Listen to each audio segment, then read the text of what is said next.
Happy holidays. I hope that you are having an amazing December. I know I am. It just always goes too fast this time of year.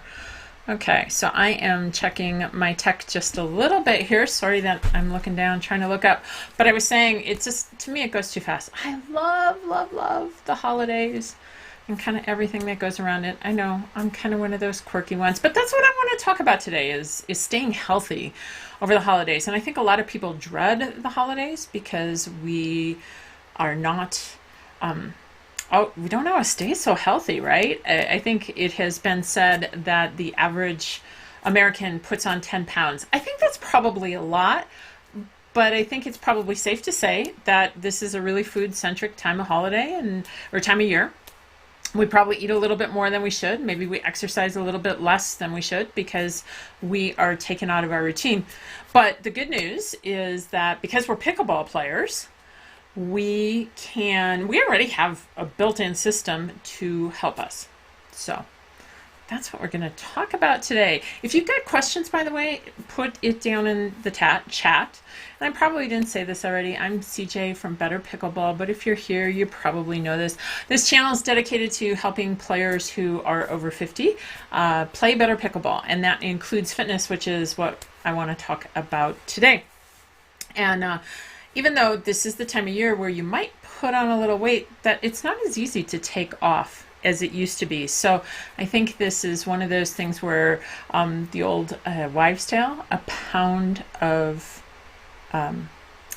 an ounce of prevention. I'm sorry, I was going to screw that up. An ounce of prevention is worth a pound of cure. So put down, if you've got any questions as we come up, I think the chat is working.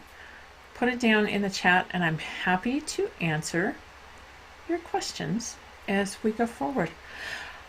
All right, let's jump into it. Why wait? All right, so here's the very first thing. We're going to talk about three things today. I want to talk about pre-planning for the holidays, and there are so many things that we can do with just a little bit of planning that will make the holidays that much healthier for us. I want to talk about activity and certainly how to find pickleball if you're traveling, how to drop in to a place different than you may already play at. And if you can't find pickleball or you don't have the time for pickleball, what are some of the other things that you could do to stay healthy and fit? And then, of course, we're going to talk about food. Like I said, you're going to hear me use that term food-centric because that's what, when I think of the holidays, that's what I think of is food. And it's okay to enjoy it. That's what I want to talk about today is how do we enjoy a portion of that holiday food without having it be overwhelming. So, all right.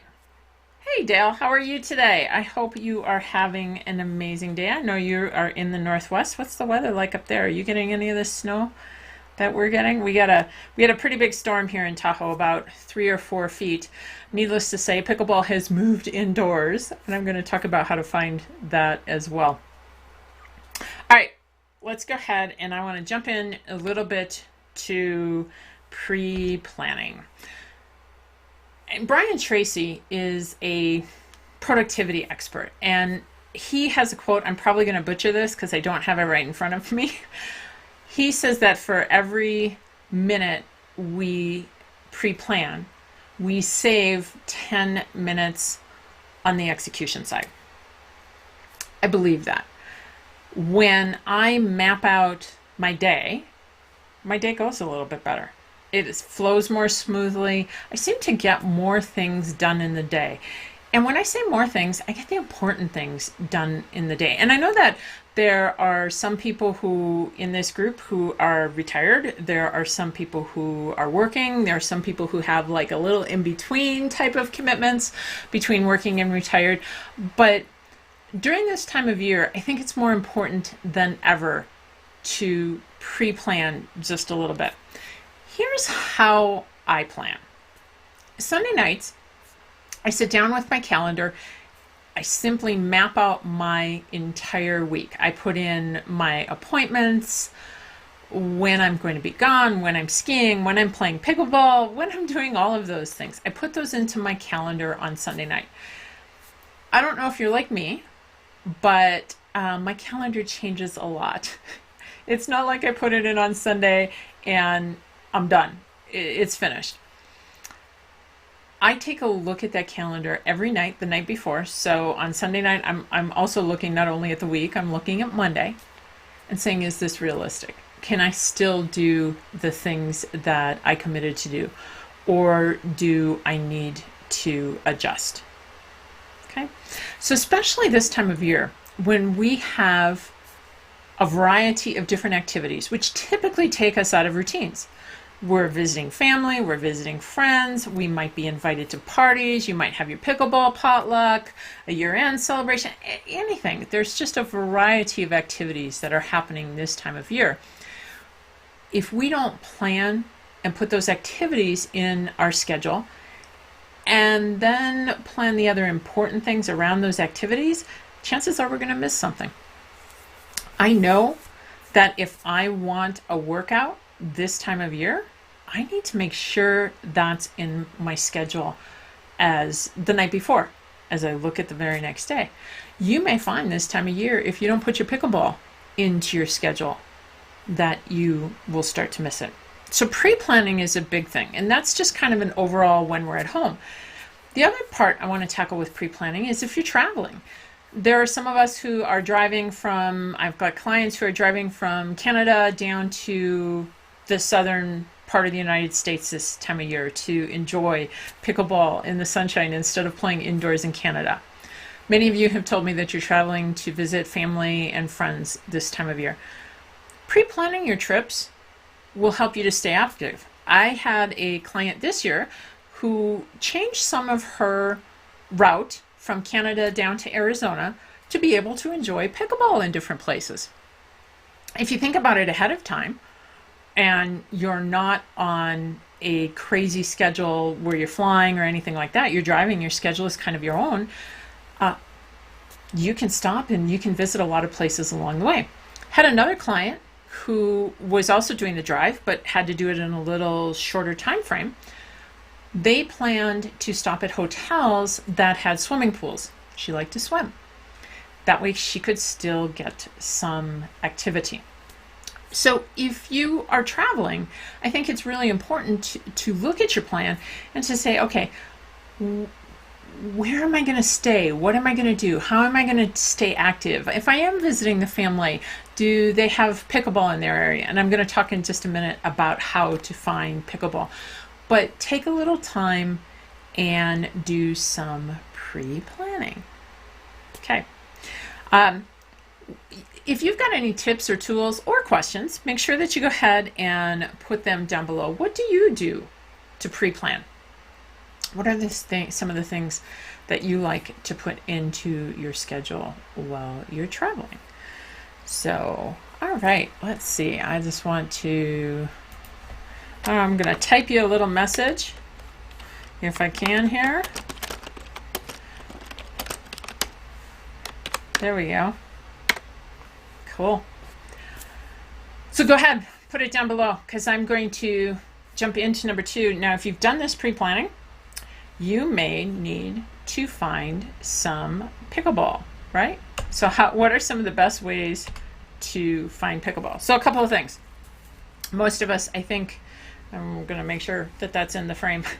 Most of us have a smartphone, and there are a couple of nice apps on here. So the first one is the USAPA app. When you go to the App Store, at least I have an iPhone. I'm not sure about the Android. Maybe one of you have an Android and you can tell me this in the chat. When you go to the App Store, there are 2 USAPA apps. One mimics their website. The other one is called Places to Play. So it plugs into the USAPA site. You can put your zip code in and you can find places to play. Inside there, you will also find the contact information for the person for that particular play. And it gives a pretty nice rundown, how many courts there are, what type of Are they indoor? Are they outdoor? What type of play there would be? Some of them include fees. Not everyone. They looked like they were separated out by places that are free versus places that have some type of fee. I would caution you that whenever you use an app, it's only as good as the information that people are putting into it. And I think the USAPA is pretty good about updating their information, but it's always a good thing to call ahead. Now, one thing I didn't find in the APA app, which I know you can do on the website, you can look up an ambassador. You can then send an email to the ambassador in a particular area. So you could say, I'm here at such and such a time, and you're looking for this type of play, and they would be able to direct you to the best or most likely places for you to find the kind of play that you would like to have. So it maybe is a combination of not only using the app, the Places to Play app, but also using the USAPA website and the ambassadors. And the ambassador actually has its own tab on the very top of the website, so it's pretty easy to find. The other app that I like is called Pickleball Finder. And I'm going to bring this up. Let's see. It is, I'm not sure. I don't think you're going to be able to see this. Let me see. No matter how much I position it, you're not going to be able to see it.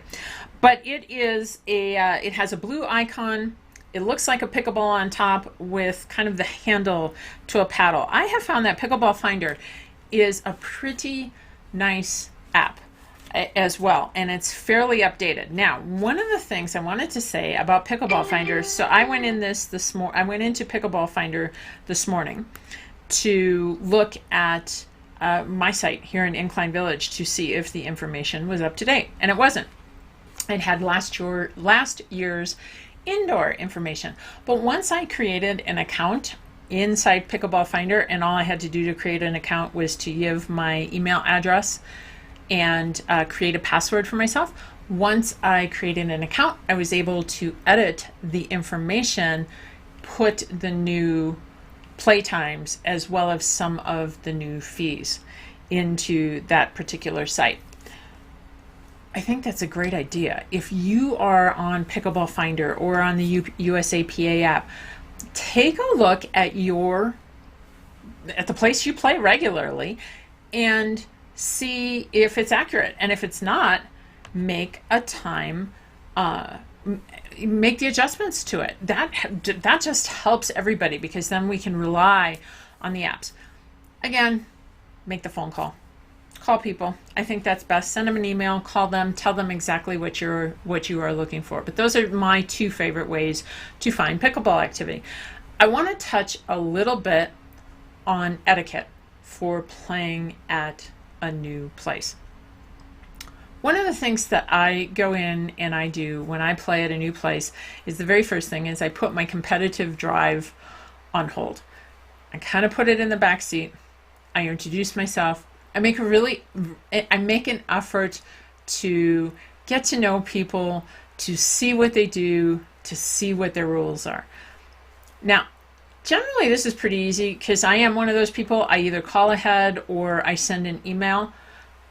People know when I'm going to be there, or at least somebody knows when I'm going to be there. So I usually go in and say, hey, I'm looking for Dale.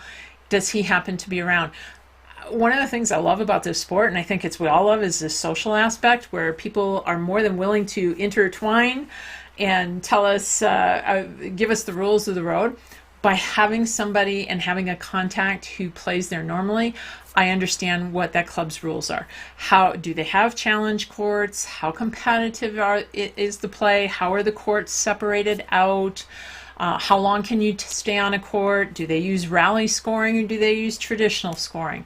If you're playing indoors, you may find, and courts are limited, you may find groups who use rally scoring. That's pretty common.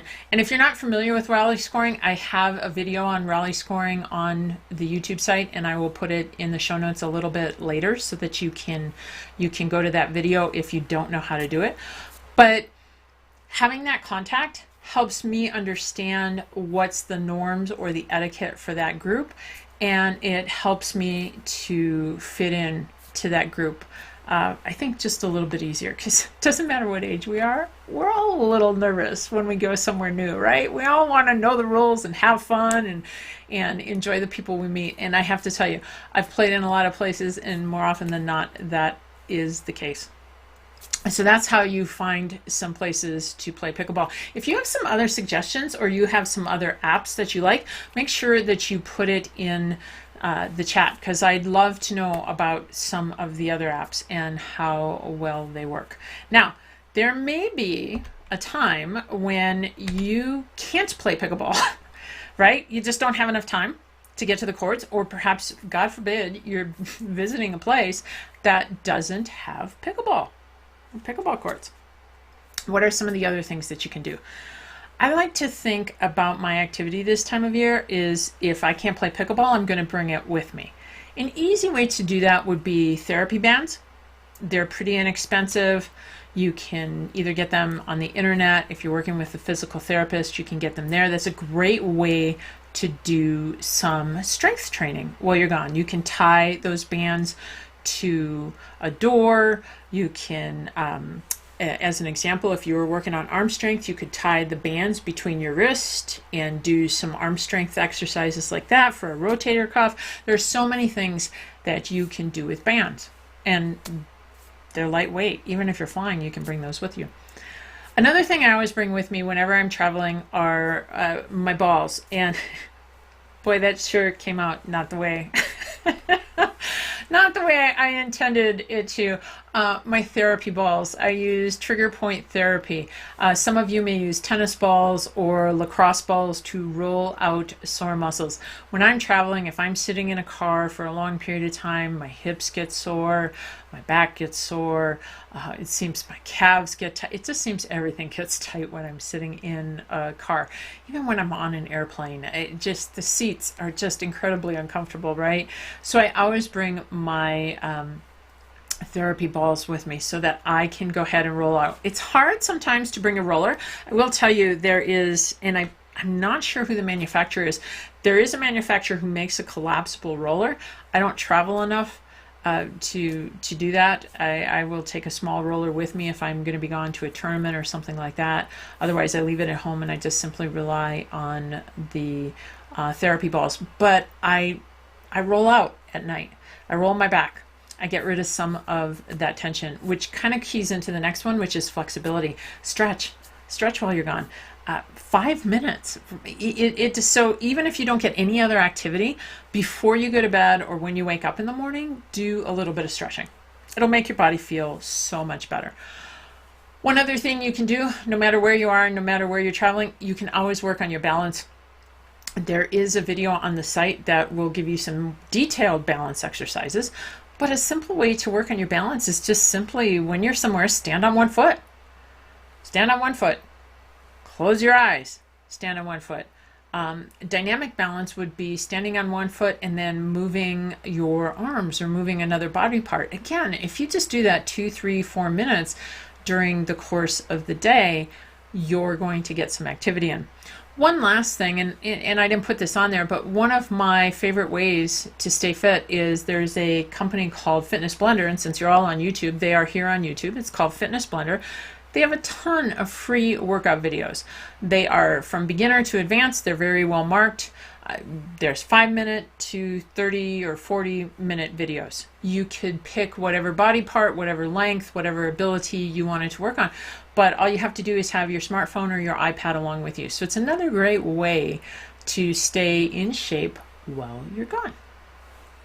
So if you have a couple of suggestions on how to stay in shape, things that you like to do besides pickleball. I know we all want to play pickleball, and I think that's the most fun thing to do. So I do try and fit it into my schedule while I'm traveling, but sometimes we just don't always have the opportunity to do so. If you've got a few other suggestions, make sure you go ahead and put it in the chat below. And I know Dale said playtime scheduler for pickleball. So that must be, I saw one of those. Dale, maybe you can tell me a little bit more about that. I think that is an app, if I'm not mistaken. I have not used that one. Maybe you can give us a little 411 in the information down below.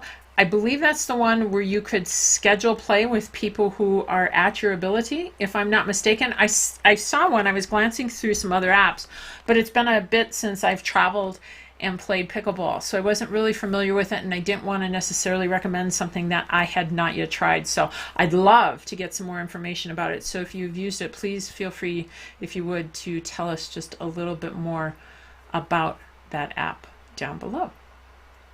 All right, so I think we've covered activity. You know, get out there, pre-plan, try and play some pickleball. When you can't play some pickleball, take things with you at a very minimum, stretch or work on your balance. Let's talk about the next big one. And I think we know the next big one, right, is food. Here's how I like to think about food. I think about food like I think about my money. I'm not Oprah. Don't have her bank account. Don't have Bill Gates' bank account. So I can't do everything. I can have anything I want. I just can't have everything I want. That goes for my money as well as for my food. Now, some of you know, and some of you don't. I used to weigh over 250 pounds. When I was 38 years old, that's what I topped out the scale at, was 250 pounds. That's why I'm so committed to fitness. I'm 56 years old now. I have maintained my weight loss for 17 years. And unfortunately, I am one, well, fortunately for me, but unfortunately for a lot of other people, I am just a small percentage that has been able to maintain my weight. And I'm very thankful for that. But one of the reasons that I have been able to maintain my weight would be, we just talked about it, was activity, but it would also be the saying in terms of food. I can have anything I want, I just can't have everything I want. When I sit down to a holiday meal, it's so easy to gorge ourselves, right? There seem to be, at least the meals I go to, seem to have so many choices, more choices than I could possibly eat. And even if I took a little tiny smidge of every single choice, I would have a plate that's piled this high. So I think pre-planning can really help us. At least I can tell you it helps me. Pre-planning helps me at this time of year. And let me tell you a little bit more about what I'm talking about when I talk about pre-planning. It's planning what you eat before you go. When I eat the worst is when I'm hungry and I haven't pre-planned my food. So therefore there's nothing ready for me to eat. So I am going to either grab something that's not super healthy, or I'm going to tend to overeat because I haven't planned it out before. Now, you could get really detailed about your pre-planning, but my suggestion is to keep it pretty simple. What I do is, I'll give you an example. So I'm going out tomorrow. So I've already taken a look at what I'm going to eat tomorrow. So tomorrow morning, I'm going to wake up.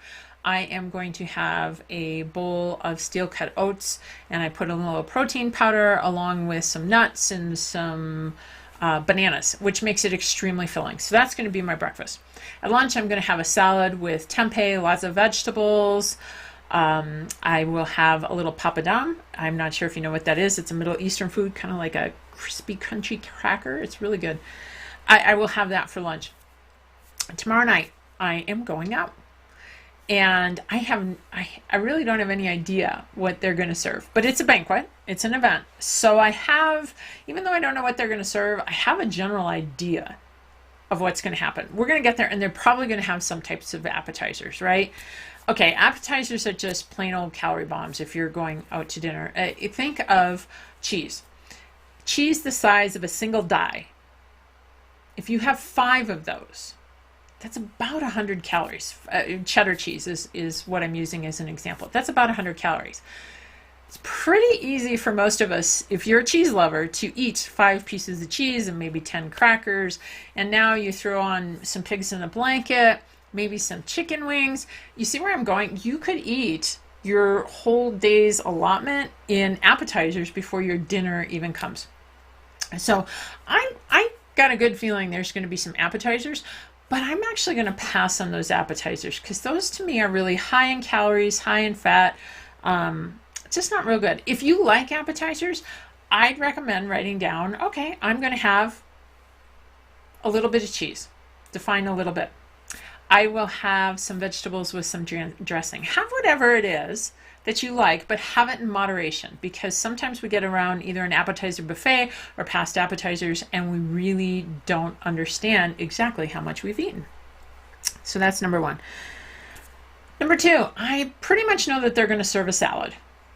I'm going to have as much of that salad, whatever is in that salad. I'm going to eat whatever is in that salad. My caveat here is I will ask for the dressing to be on the side. One of the things that I like to do is dip my fork in the dressing and then put it in the salad. That gives me the taste of the salad without a lot of additional calories. But I'm going to eat the salad. Chances are they'll also have bread and butter. I don't often eat bread, just plain bread, and I don't eat butter at all. But what I'm going to have is I'm going to allow myself to have that piece of bread, because that is something that I enjoy on occasion. I'm going to ask for some balsamic and oil. That's how I prefer to eat my bread, and I'm sure that they'll have the balsamic and oil. If they don't, then I may have the little bit of butter that goes along with it. When I get there, I know that the entree, they're going to have some type of protein, they'll have some type of starch, and they will have some type of vegetable. What I will do is I'll look at the protein and I'll look at the size of the serving, and a reasonable serving for most people would be right around the palm of your hand, both the width and the thickness of it. So I would cut away whatever is beyond that size of a serving. I will eat about half of the potato or the starch serving, and then I'll eat probably all of the vegetables, even though when you're in a restaurant many times they put a lot of butter on those vegetables. But I'm going to enjoy that because that's just one of my particular meals out. If you have special dietary restrictions, call ahead, ask, find out, make some special requests. It really does happen all the time, especially on a banquet. And sometimes they can accommodate you, sometimes they can't. It really depends on the place.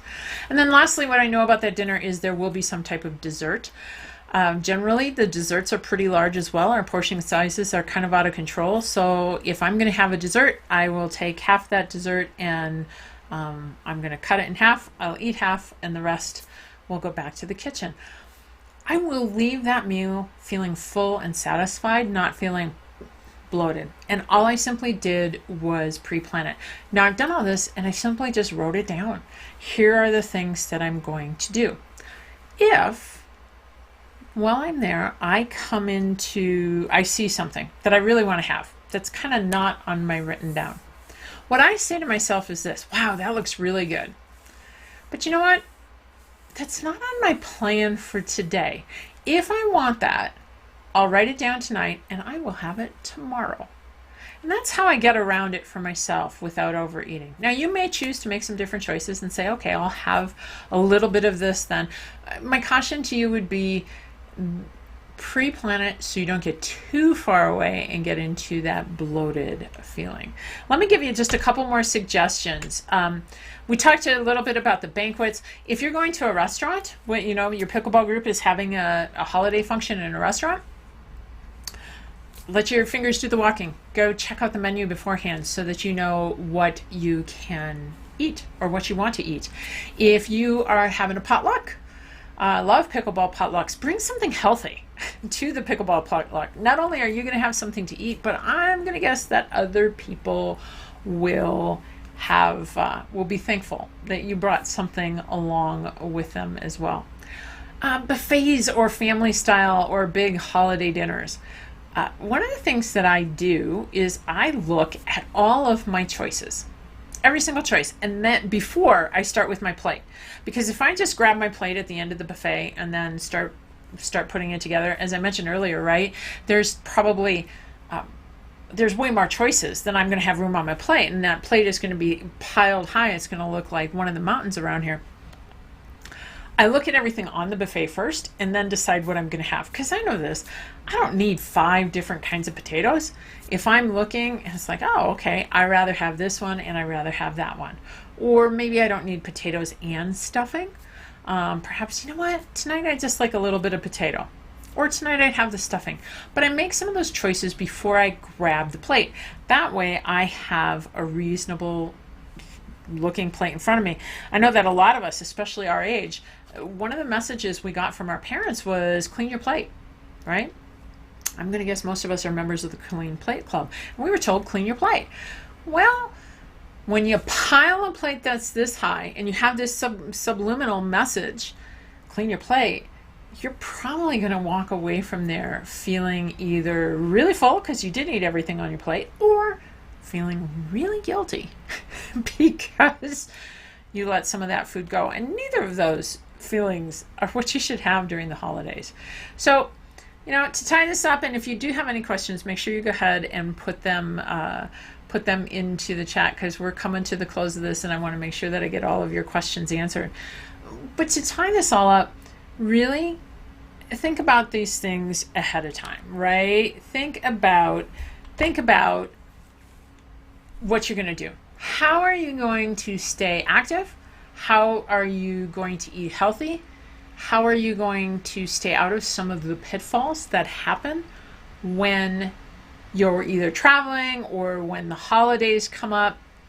What are the tools that you're going to apply in order to stay healthy and fit over the holidays? And hopefully one of those tools is playing pickleball and sharing some time with your family and friends. By the way, I completely forgot this. If you missed last Saturday's video, we've got a pickleball giveaway going on. I'm going to put some link to some information down below. Please feel free to love to have you get in that contest for some really super cool pickleball gear, because this channel has just reached 1 million views.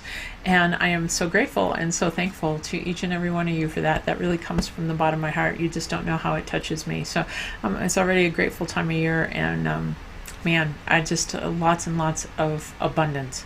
And thank you so much for sharing your pickleball lives with me. But that brings us to the end of today. So I hope that you have a wonderful holiday. I still have some great videos coming for your way through the holidays. But until we're together the next time, which the next live will be the first Tuesday in January. I don't know the date. I haven't looked that far and I haven't put on my calendar yet. First Tuesday in January, we're going to talk about pickleball resolutions. What are some of the things that you can do this year to play better pickleball? So until then, together we can train smart, live bold, and age well.